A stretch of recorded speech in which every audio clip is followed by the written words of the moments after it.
வந்து சீராட்டத்தான்.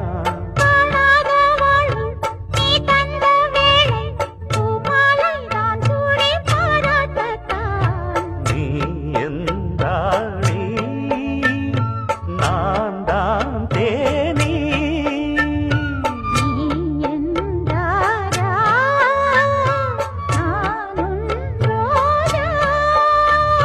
தெய்வீக பந்தத்திலே நான் கண்ட சொர்க்க